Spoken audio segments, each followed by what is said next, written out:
Hello and welcome to the Financial Bunny TV. My name is Nicolette Mashile and of course I am your host. Absolutely excited about today's episode. We're going to be talking to Nqobi Malinga and he is portfolio manager at uMaStandi. And I'll tell you a little bit, in fact he will tell you a little bit about what uMaStandi is. But do remember none of our videos on this channel constitute as financial advice. If you are however looking for financial advice, please do speak to somebody who is certified and registered with the FSCA. I'll read you guys Nqobi's bio just now, but before we get into all of that, I want to start off with a game of save or spend. Nqobi, welcome to the Financial Bunny TV. Thanks for having me. Right, so we're going to put his financial literacy to the test. I love this game because it always catches everybody off guard. Okay, so Nqobi, you've played 30 seconds before. You see now, but let's give it a go. We'll give it a first round where I will do the explaining and you need to identify, right? So we'll start off with an easy card. So let's start off with general. Remember, guys, yellow is general, red is debt, blue is investment. No, blue is retirement and insurance, and green is savings and investments. Okay, you ready? Yep. One, two. Okay, woo! Social media we just spoke about. Okay, and then a shop, a fancy name for a shop is what? Like a small shop, petite. Oh, boutique. Yes. So what's the social media? The one where we paste pictures. Instagram. Let's put them together. Instagram boutique. Yes. The guys who make a lot of money, but they likened to a domestic animal in the house. Small, goes meow. A cat. Okay. And then these guys are big Fat guys. cat, yes. cat. All right. So you get the idea, Okay, right? I got Perfect. it, Okay. I So we'll got put it. that Let's one on the do this. side. So you're ready now to play for real. I think I'm warm. Let's go. All right. I love it. Okay. We've got 30 seconds though, hey? I'm going to keep a count on my thingy. 1, 2, 1, 2. Are you ready? You going first or am I going? I'm going to go first. Okay. 1, 2, 1, 2. You ready? Sharp. Okay, let's go. Red Bank. Absa. Okay, it's a place where they manage our finances as a country. What is it called? Not the Department of Finance, it's the other word. Treasury. Yes. Okay, it's a place where you gamble. Monte Casino. Just the last word. A casino. Yes. It's a guy who comes to the location with a bag of numbers and you guys guess the numbers. It's in your dreams. Skip. Next one. Bag of numbers. Okay. China. Yo. Okay. Okay, you ready? It's your turn. Put the easy one there, please. You get to choose whichever one you want. Let's go blue. Yeah. Okay. 1, 2, 1, 2, go. When you've injured yourself, where do you go? Hospital. Yes. What's another term for life? Or it's Discovery have a Vitality. Yes. If you're not making a profit, you're making A loss. Good. What's the loan period? The period of a loan. What is that called? It's time, but it's term. Term. Full term is Nice, the last one. that We was had one more to good. go. Well done. Nice. Okay, what's the highest score? Come, let's go again. What's the highest score? No, we're here to discuss Okay. uMaStandi. Never mind. But yeah, I love absolutely starting off with that game because it reminds people that, some of these terms, we use them on a daily basis, right? But we don't realize that they actually mean something, right? So as I said, I'm going to introduce you guys to Nqobi Malinga, who has a solid background in property management and development with a career spanning several roles within the industry. Now, he started as a property administrator and later got promoted to portfolio manager at one of South Africa's largest privately owned property management companies. Nqobi currently serves as a portfolio manager at uMaStandi, and his key responsibilities is to oversee the existing loan book as well as deal making. We're going to find out what deal making is. Now, this entails structuring commercial mortgage finance for township property entrepreneurs. And that's exactly what today's conversation is all about. I hear a lot of people, whenever we speak about property, everybody thinks that they have to shell these huge amounts of money. People worry that they might never get financed by your more commercial banks. And that's the conversation that I want us to really go into and understand how is TAF and uMaStandi coming together to boost township economies. Okay. So let's start off with the first one. Who is TAF and how does uMaStandi fit into the picture? All right, so TAF is a commercial mortgage provider too. Okay. It's not as big as the traditional banks that you would know. However, TAF has been in existence for 20 years. Okay. We'll turn 21 this year. And yeah, TAF essentially provide commercial mortgages to property entrepreneurs who want to play in the affordable housing space. So typically your inner city is an area of affordable housing, but not only limited to the inner city, surrounding areas. So, going out into Yeoville, Westdean, and this is referencing Johannesburg, but the similar in the other metropolitans. And then uMaStandi, it too is a commercial mortgage. However, the difference between the two, it's part of Tough group of companies, but uMaStandi is focused on the property entrepreneurs in the township areas. So, in the name itself, uMaStandi is for landlords typically doing back room apartments. uMaStandi looks to attend to that market because it's certainly been a market that hasn't had the appropriate appreciation for what's going on. If you're from Ekasi, you would know exactly how beneficial those apartments have been to your house and your livelihood, as a passive income, a vehicle of passive income. So uMaStandi looks to, attend to that gap in the market for property entrepreneurs. Okay, so if in essence we're trying to break it down, Tough to me sounds like I'm in the inner CBD, Johannesburg. I see a block of flats. I want to turn it into student accommodation. It needs to be refurbished. It needs a little bit of love and attention. I go to the traditional bank. I say, this is what I want to do. And the bank says, when we look at our risk assessment, hey, that's too risky. It's too risky, So Tough then says, we can. There's actually the origination story of Tough. Okay. Post 1994, you had this political change. There was the political change, so the climate was quite tense. I mean, massive exodus in the inner city of Johannesburg. Yes. Leaving these beautiful structures either dilapidated or vacated, or which then get hijacked. Yes. Our funders at the time saw that this is an opportunity that these structures are still here. There's still a housing shortage. If we can pair up with the right client, the right entrepreneur who has the vision to transform the building and bring it back to its glory as a commercial vehicle, just looking at the income and it's servicing its obligations, it checks out. Willing to take the risk to essentially take back the CBD. I like that. And regenerate it and get people living close to working opportunities again. I like that. And then if we're looking at uMaStandi on the other hand, Kitroko Bushi, my mother has a house, but in the back there's space to be able to build a back room.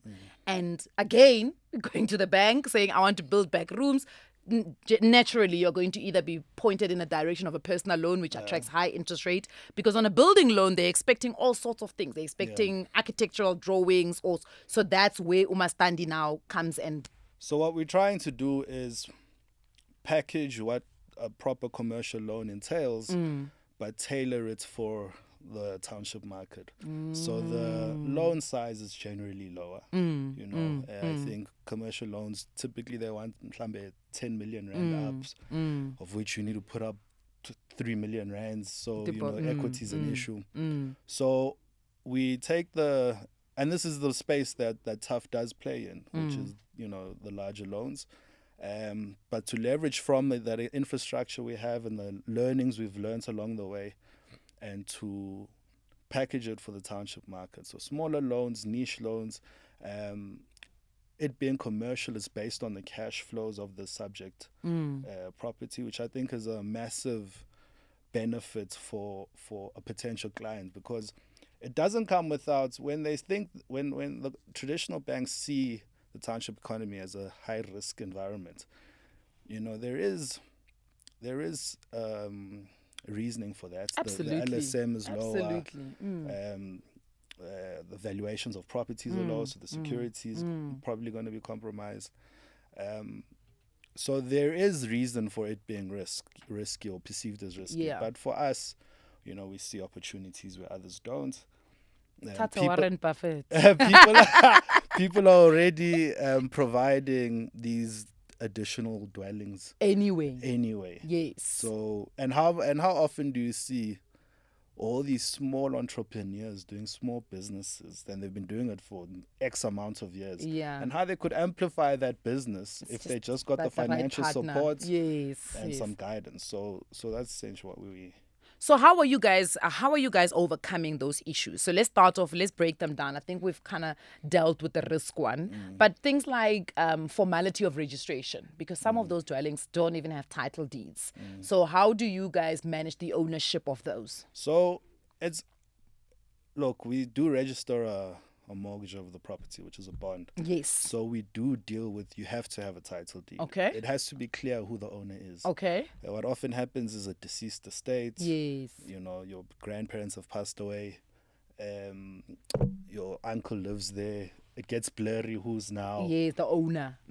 So unfortunately, we can't necessarily assist if it's not clear who the owner is. So Okay. in that case, likely the estate needs to be wound up. Everyone has an agreement. The magistrate appoints the executor. And you guys, it gets solved, and thereafter we can come in. So we can't, because it's not unsecured lending what we're doing. It has to be clear who the owner is, and that then is the person who approaches us for finance. Yes. We also have to, there's a few considerations in the market we're playing in, because typically it's a construction loan. Yes. But we can't be cowboys about it. A lot of people are developing without submitting plans. Yes. A lot of projects, how often do you walk around, you see these projects unfinished? Yes. And the stories behind there are quite sad, where they've dumped their savings or retirement into it. So we do bring the aspect of a proper feasibility assessment, rights to build. We have a look at the zoning rights for the land, who's the owner, and then, ultimately, we want this. It's not just a loan where we're trying to loan out money and we don't care whether it's a success or not. Absolutely, yeah. We want to prove the deal if it's not looking feasible from the get-go. But yeah, we'll get more into that, I think.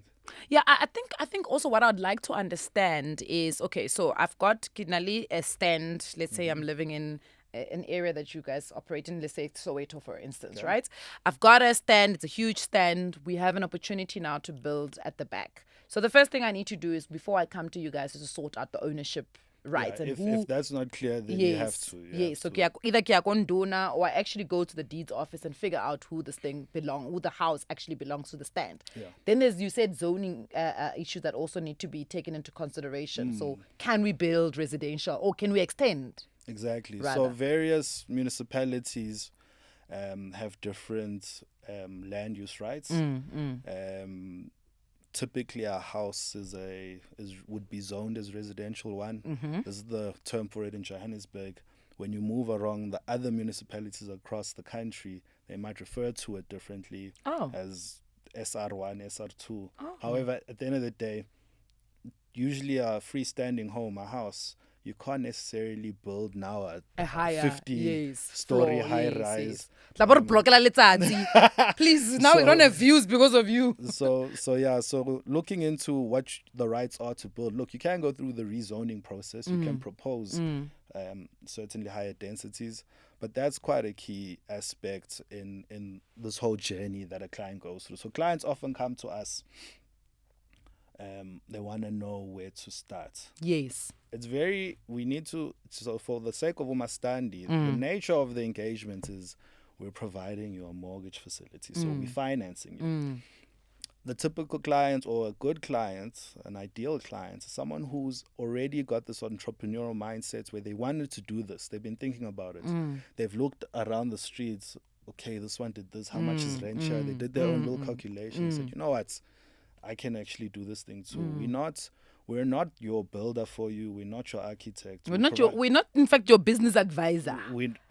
I do. We do support a little bit of advisory role. Yes. Because you'll come together and you've got plans already. Yes. But I can sell if it's already an illegal structure. That Okay. Just go tweak this, go tweak that. Yeah. And come back. Feasibility wise, what's the cost? How many builders did you speak to? Yes. Or you just went with the one who builds next door. Yes. And they didn't even finish next door. Yes. But you're using him. Please go get a few more quotes. And depending on the scale or the scope of the project, where we'll make a call how many more professionals need to come into this. We don't want to just throw all the professionals into the project, because that could essentially shoot up the cost of the development. And you must remember that kind of guided by the market rental. Absolutely. And there has to be this relationship between how much income is going to be produced versus the cost of construction. But a lot of mistakes people do is, and it's unfortunate because they maybe had the spirit and the drive to do it, but just didn't have the know-how. The willingness. Have the willingness. So a lot of mistakes get made.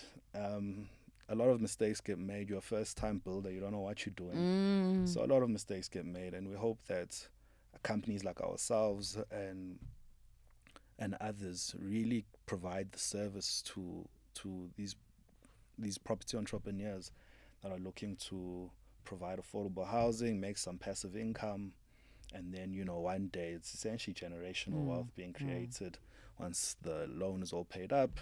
This is an income producing asset you can hand over to your children, and so on and so on, and leverage that, gear those assets, build something else to get another one. Once you get your first one, it should become easier to start doing more. This burning question, man. It's gonna sound a bit tricky, but I'm not trying to offend nobody, so don't get offended if you're watching and you're this person I'm about to speak about. There's often a sense in South Africa, and it plays both sides, where people are like, yeah, we have to modernize the township, and then they do too much. Or rather, the building that they're building has too much of fancy. You open the front gate, there's the front door. There's no. Do you guys see that? Do you guys see where an entrepreneur has done the due diligence, but they just doing something that the market does not necessarily need in that space? So that's interesting. There's this, from what I'm seeing, so affordable housing essentially goes up to a rental unit of around 8,000 rands. Okay. So you can technically get affordable housing in Sandton. Yes, no, you do, yes. But we are playing in the township community, and the typical tenant who's looking to live, behind the main house. Yes. Probably the affordability isn't the 8,000 rand. Absolutely market. not. So you don't want to necessarily build something where the rental income for that unit was supposed to be 8,000 rand, and now you're only collecting 2,500 rand. So there are clients who want to have this proud project that, hey, I brought Sandton to Soweto. However, you could overcapitalize by putting in way too much money and not necessarily having the income to service, if it was with finance. And if it wasn't with finance, still an investment, a good investment is something that costs X amounts, but the value of it is higher. Absolutely. And there's this income that's being produced. So you do get developers who do their thing. Maybe they do cash out their pension, they strike it right. But there is a relationship between cost and income that's very important to make this all worth it, or at least produce that passive income at the end. And it's so true, because I often feel, so somebody in my life, in my journey, once taught me, and they said, and because I used to do it also when I buy, so I'm a rental property investor. Oh yeah. And what I used to do is, I used to say, I wouldn't live here, so I'm not buying. Or just like townhouses. Can I tell you what's crazy? I bought all my apartments in one estate.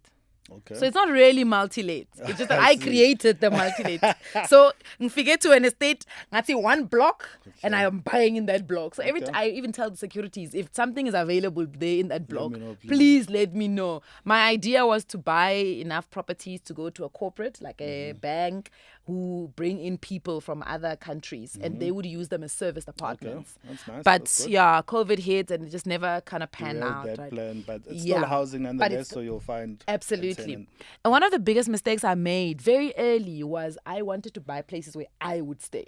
So I was measuring the quality of the place based on Nicolette. And somebody was like, yeah, but how many Nicolettes are out there who would rent at this amount? You know what I mean? It's not realistic to try and get someone to rent at an amount that it's not possible for that market. A popular unit typology for what the work we do at uMaStandi, certainly around a 1 bedroom, so an actual 1 bedroom. Yeah. I think a lot of people mix up a bachelor And a bit. Yes, yes. and a 1 bedroom. So 1 bedroom and below. So 1 bedroom bachelor units. There are still ama room Yes, with one. where it's rooms, Yes. no kitchenette, No no toilet. toilet. You share it Okay. as a shared facility. Yes. So there is still that market that exists. That's okay. And below that, you've got like umkhukhu that's built on the Okay. informal structures. Yes, That's built on the property. So I'd say that's the cheapest form of housing you can get. Yeah. And then you move into a room, which is it's still popular. Where the trend is going though are certainly bachelor units. Nice. Open plan, needs to be Nice. big enough to have your bed, your TV lounge, And like kitchenette, yeah. and a small kitchenette and your own toilet and shower. yes. That's very strong. That's very popular in Like the that, yeah. projects we finance. Yeah. And then you get the guys who do want to do 1 bedrooms. With a separate bedroom and then the separate rest of the bedroom living lounge. area. Yeah. And that's still within about 30 square meters, maybe a little bit more. But that's more than enough space. There's also remember I was saying the rental income versus the cost. Yes. That's the sweet spot, because to build 2 bedroom apartments, Too much the house. rental income that you're going to ask for, if the market's not willing to pay 6,000 for it, you can't necessarily do that. And that could be getting things wrong, where you've built 10 2-beds, but your tenants don't really want to spend 6,000 rand. At rental. most they'll do 4,000, and you're like, okay. Anyways, Talk to me about 40-40-40. That whole 40 by 40 kilometers from where you work. Is that still a thing? I think transport is improving Yeah. over the years. Yeah. But at the end of the day, it's quite logical to a certain extent how property works. Yeah. Where do people work? Yes. They most likely want to stay there. around, in and around that area. So that's also where our areas of finance come from. We don't necessarily, uMaStandi and Tough aren't available all over South Africa. Okay. We're available in most of the major metros, so along the coast, and then in Gauteng, as well as Bloemfontein. Not However, Nelspruit. not as yet. Okay, but Nies. Let things stabilize. When we grow. Yeah. Because ultimately, I don't think we necessarily even want to just keep it to South Africa. We might start moving into Africa and seeing how we can do things. Yeah. But yeah, just to answer you is that sometimes it's quite logical on where the demand will be. Absolutely. Which is close to working opportunities, hospitals, Absolutely. shopping malls. That's you don't want to be developing Emakaya necessarily because it's too far from these amenities. Going back to uMaStandi, is it only structure that is on an existing structure? Or if I've bought land, for instance, in a Alexandra, could I build separate an entire, new development altogether? Yeah, so that's called a Greenfield project. Okay. Vacant land. So uMaStandi do, and so do Tough. And when I speak on both terms. Yes. uMaStandi do provide finance for the purchase of an existing structure. Okay. Plain and simple. This is the house. I want to buy it. It's got some units. Yeah. We don't do home loans. We provide commercial loans. So home loan it's not going to necessarily produce income. Yes. You're going to go live in it. Yes. Whereas the commercial loan, there is multiple units where the rental income's on a service installment. Okay, so purchase only of those type of buildings. Can even be mixed use. Yes. Where the rooms up at the top, Shops the apartments at the top, shops at the bottom. So not to say that uMaStandi only do backyarding. We can go up in the scale. We're not just doing 8 rooms. We can develop 50 units. Greenfield. So you've just got the land. You want to, put in a little development there. We provide the finance for the purchase of the land as well as construction. Okay.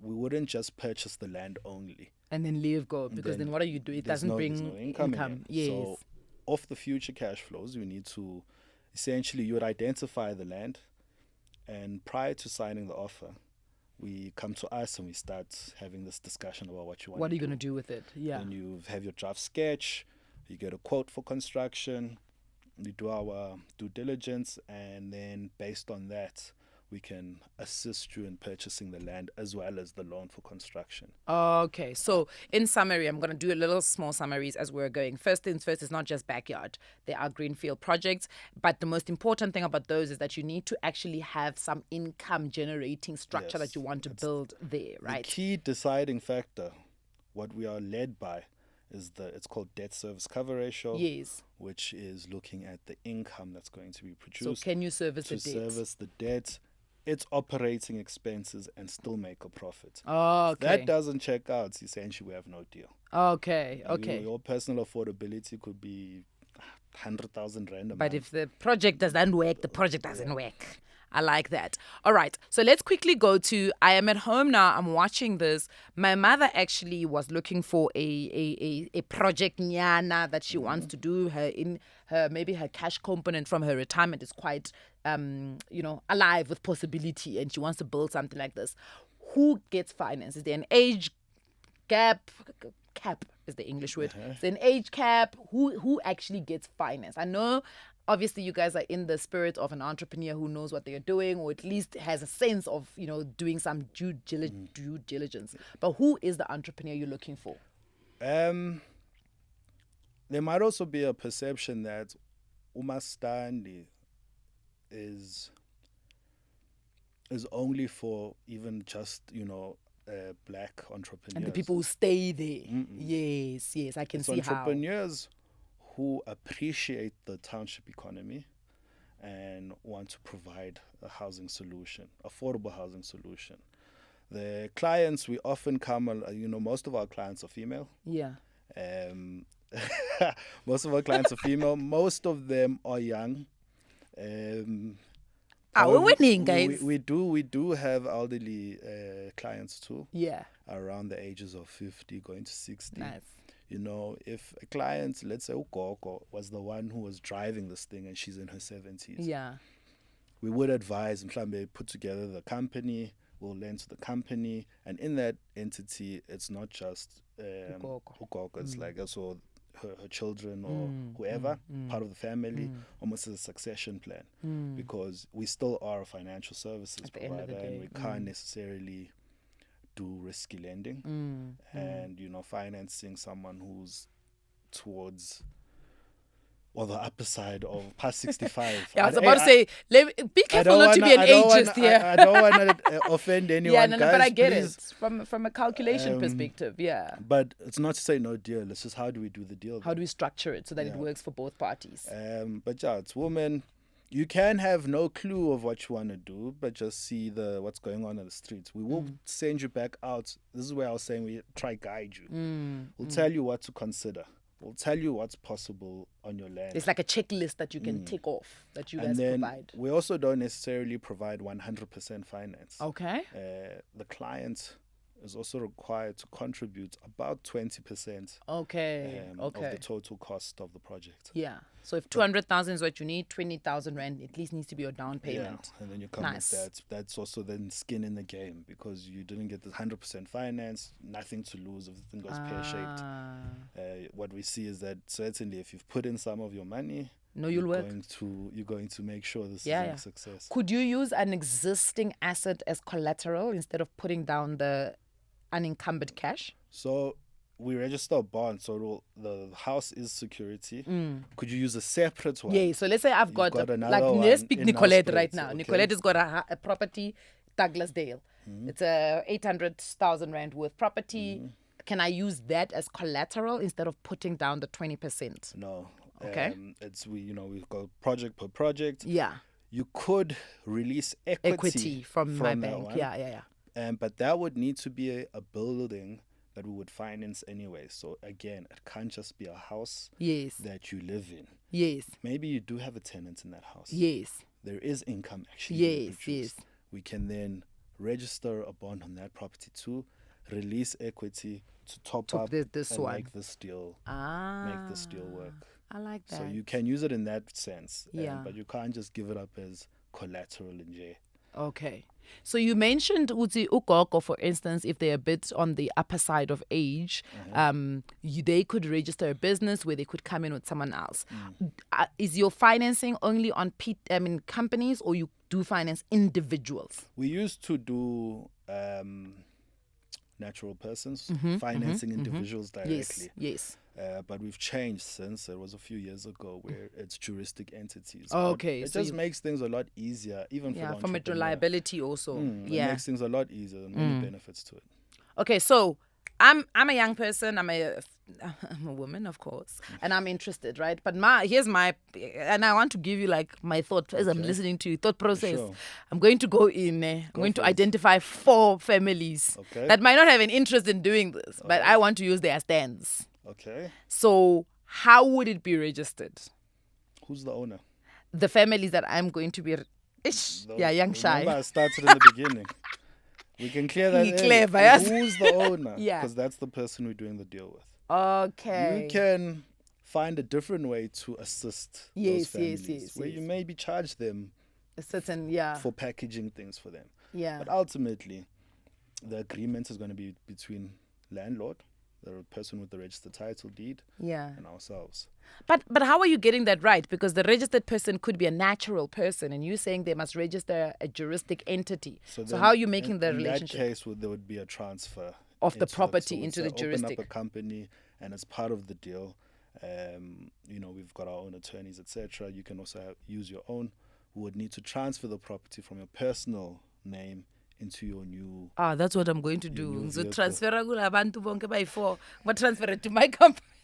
But it's but the transferal that we're talking about is the actual someone's home. Yeah. Okay. You transfer the house. The one way we're going to develop, the subject land that we're going to build on. Yeah. All those 4 stands. Yes. Would need to be transferred into the. That means I'll have to do Greenfield projects. And then we lend to the company. Okay. No, I'll definitely need to do some Greenfield. Okay, I want to talk about a little bit about qualification, because I think we've kind of already had that discussion in terms of who qualifies for this. Let's talk areas in where you guys are operational. I mean, I think just from you saying, it's the area where there's work, districts, hospitals, schools. Typically close to a major metro. Yeah. People don't know what metros are. Let's talk about names here. Typically close to town. Yes. Townships that have been built around town. Okay. So, for example, in Gauteng, we've got Soweto. We've got the whole of Soweto. All of Soweto. Okay. And surrounding around that side, Abolenesia, Adorado Park. In the west, there isn't much demand. It's just the nature of people inquiring. But we're willing to listen to it, because essentially it's 2 taxis. Yes. 2 taxis to get to Joburg CBD. But we spread out also towards the East Rand, Spruitview, Vosloorus, coming towards Kempton Parkside, going towards Midrand. You've got Tembisa, Galfontein. Wait, hold on, Nqobi. It's township. It's what has been declared as a township. So I can't then my Bryanston house say, but I'll build a cottage. Not with uMaStandi or Tough.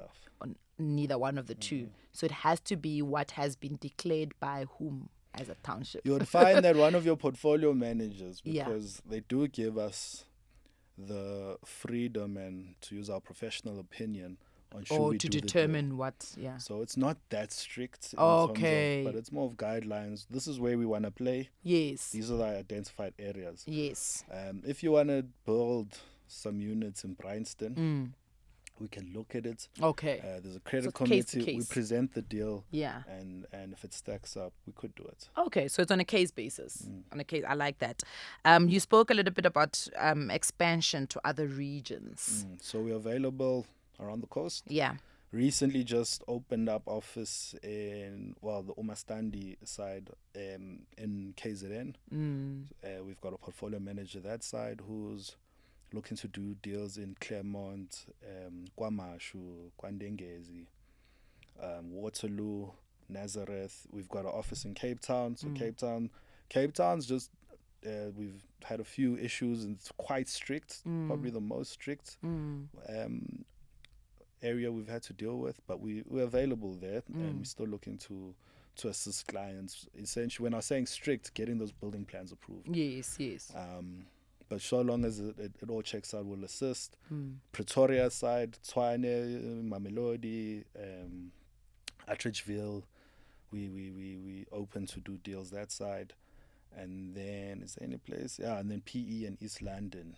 We've just opened up there too. So we've got a portfolio manager that's still in the early stages of dealing with the leads and seeing if we can get something going that side. And then once we've achieved significant success in these already established areas, we then can look to expand up to MP and White Limpopo, River, etc. Bushbuck Ridge, Dwarsloop, Nelspruit's interesting. Akonhoek. Nelspruit's interesting, and what's going around there, I'm keeping my eye on it. Yeah. I'm- That's and Nelspruit always gives me like weird vibes. Like sometimes you think, oh no, the CBD is dying. Sometimes like, oh, it's coming back up. Like, what do we do with Nelspruit? But I like what you spoke about in terms of it's obviously about thinking, who needs housing and affordable housing, and where do they stay? Because you don't want to develop these structures and then no one wants to live in stay it, there. or no one wants to pay you because it's too far. That's after it's a long term, so it's for 15 years. It's a long time. You want to plan appropriately. Don't rush. Property is a patient game. Passive income, capital appreciation over the years, meaning the value of those properties will increase over the years. There's a good trend going on where township properties are starting to see quite a serious appreciation of the values of the property, and a lot of benefits to the densification of the land, as the asset used to once the house used to be 600,000 rand, or currently is valued at 600,000 rand. But once you've built 10 units on it, you're now looking at 2 million, 1.6 as the valuation, should you have to sell that land. And then again, earlier on I was saying, these are assets that really can be influential in building a generational wealth for your family. Absolutely. Once the bond is all paid up, you've got 20,000 rand per income coming in. At that stage, the value of the property would be X amount, and you can pass it on to your kids to give them just a little bit of a boost. And before we let you go, I just want to find out the entrepreneurs that you guys have worked with, what type of financial literacy, financial management skills do they have? Are you seeing that it's more the guys that have it, or it's a hand holding and you are working with them from a financial management perspective? So it's both. Yeah. We've got clients that are senior bankers. They've done this before. They've done mega projects. They've bent their hands. They've learned their lessons. So they come very seasoned and skilled, which is great to work with them because it's a little bit easier. They have their maybe they will push a lot on pricing, loan terms, because they're really number crunching. Yes.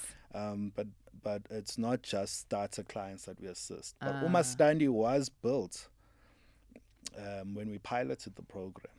It was built to assist someone who's actually benefited from the RDP program, where you've got this asset. Yes. I think it's after 7 years you then get the access to the title deed. In our research, we're seeing that people were disposing of Selling RDPs for around 50,000 rand, not knowing what the actual value of this could have been. When uMaStandi started, the person in mind was guy. Someone who even has an RDP home, could leverage the asset, could use the asset to lend against it, have it as security, develop income producing units, create this passive income, capital appreciation, so the valuation of the building rises, and build from there on.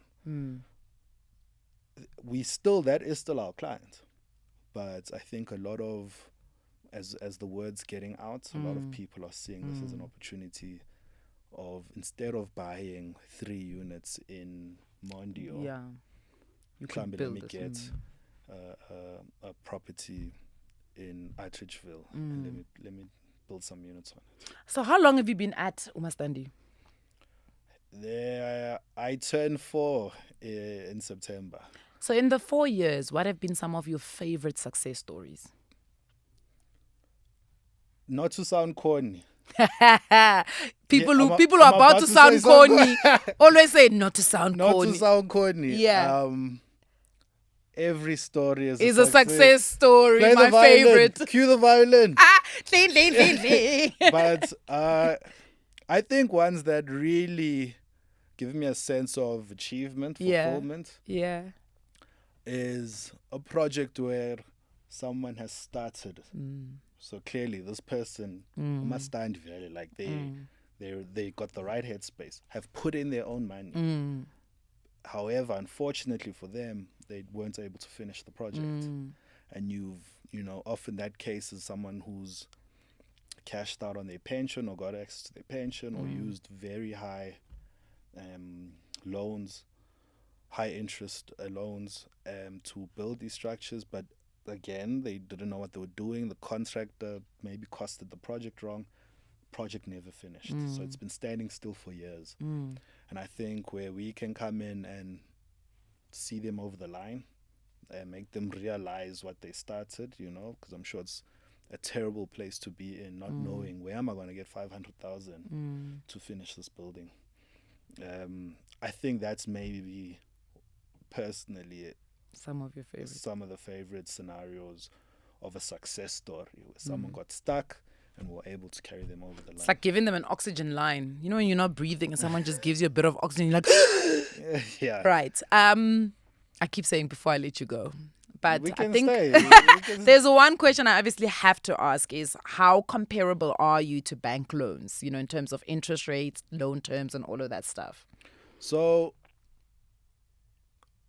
there are differences between commercial loans and home loans. Yes. Home loans have really long terms, typically 20, 30 years.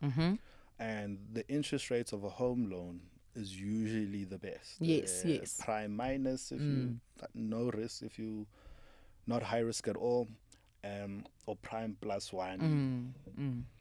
With commercial finance, as well as home loans, can do up to 100% finance. Absolutely. With commercial finance, because it's a business loan and it's based on the performance of the business, the rooms or your units or your Become your apartment business. is your business, you often don't get 100% finance. Okay. However, with us, if you're an existing client, you can get up to 100% finance if you buy well. First time clients, 20% is going to be The down payment. the equity contribution in the beginning. Our loan terms are 15 years. Typically, I think the traditional banks for commercial loan will have a 10-year period or even less. A construction loan will be 5 to 3 years. Therefore, the installments is really high. And yeah, they'll make that assessment if you can afford that or not. And those were barriers of entry. Yeah. So with the 15-year loan, it stretches it a bit. It's not home loan terms, yeah. but it stretches it out because I think, when you're doing this type of business, you do want to see that positive cash flow. You want to make a profit on a monthly basis. Our interest rate, we JIBAR linked, but it's the equivalent of prime on the tough side. It's prime plus 3, prime plus 3.5. It is risk adjusted. We look at the profile of the client. On the uMaStandi side, prime plus 4, but again, risk adjusted to what are we doing and who we're dealing with. Yeah. You could find what's the owner of Bolo and Properties who wants to do a deal is slightly less risky just with the experience he's gathered over time. But yeah, I think what we try to do to distinguish us from traditional banks is also the value-added services. I know we touched on training earlier, but we provide financial literacy because, like I said, if we have the client who has no financial literacy, who's scared of debt just because they don't understand it, we have an intervention or a training course for that. We have a simulation training, which essentially it's a game. It's like a board game, like playing Monopoly as a property entrepreneur. So you've got a budget, you've got to build, you've got a tenant, collect rent. We then have a 6-month training program called TPPE, which is Tough Program for Property Entrepreneurs. Nice. It's a short course with UCT. It's free for all our existing clients, but it's also, it's quite a valuable training program. So if you're not a client of ours, you can pay to do it. And then you will also have a mentor, a mentor for 6 months. We say it's 6 months, but you'll have his phone number forever. Forever, so, yeah. And it's a really seasoned veteran who's been around the game for, I'm sure, 30 years, maybe even more. Headed up many of those traditional banks and those commercial departments of theirs. And yeah, man, just a great guy to have one phone call away. So those value-added services in the training, during construction, we don't just give you the money and walk away. We'll support you. We have a built environment professional who's essentially a project manager in a way, who's overseeing what's going on, making sure the contractor's not taking advantage of you. Material is being bought, it's going into the ground, because also the way we release finance, we won't just pay you all up front. We want to make sure that what we said we're going to do is happening, so we'll break it up into milestones. Nice. And then you've got myself and my colleagues who I think we all aligned in just trying to assist property entrepreneurs get this thing right. So quite a lot of support. We don't just we say we pride ourselves in being a character-based lender. Oh, okay. So you won't necessarily get finance from us by just filling in on our form on the website, and that's that. We want to meet you. We want to understand your psyche. What do you want to do? Why do you want to do this? Who's going to help you? When that team comes together in terms of construction, we'll vet them. We want to get reference. Did you go check the site they've actually built? Did you speak to the landlords that they've built to before? Budgeting was a big risk or a big issue. And sometimes people are being sold dreams. Yeah, I can build these units. I can build 10 units for 300,000. You'll never be able to do that.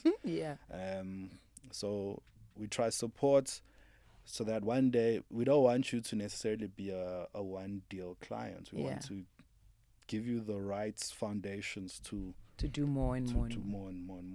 All right. I think we're going to cap it at that. It's been absolutely fantastic getting to know Nqobi and some of the work that he does at uMaStandi. But I think most importantly, remembering, I think often we hear people saying it's not about it's who you are matters, who you are matters. But in this case, it really does. It's about, are you somebody who is serious about what it is that you want to do, that character basis of who are you, what do you want to do, what do you want to build, what's fueling you, what's motivating you to do it. But also you heard from an interest rate perspective, and it goes to say with everything in life is, do you have you invested in your interest, in your credit profile, so that you can be given a good rate? You know what I mean? At the end of the day, that's all that you've got to think about. But this is very, very interesting, and I think it's a great opportunity for all of us to start tapping into that township economy, because it's got so much potential, but we just need to partner with the right people to be able to make it a reality. Nqobi, thank you very much. I really appreciate your time.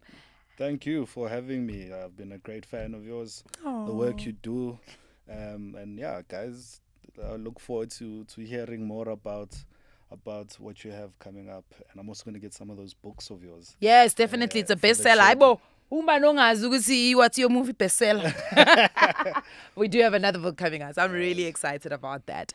But yeah, once again, do go on to umastandi.co.za if you want to find out more information. And if you're somebody that's looking to maybe move into the CBD spaces, then do go to the Tough website, and that's where you're going to find all the information that you need. Now, before I let you go, do remember none of our videos constitute as financial advice. If you are, however, looking for financial advice, please do speak to somebody who is certified and registered with the FSCA. I'll see you guys on the next one.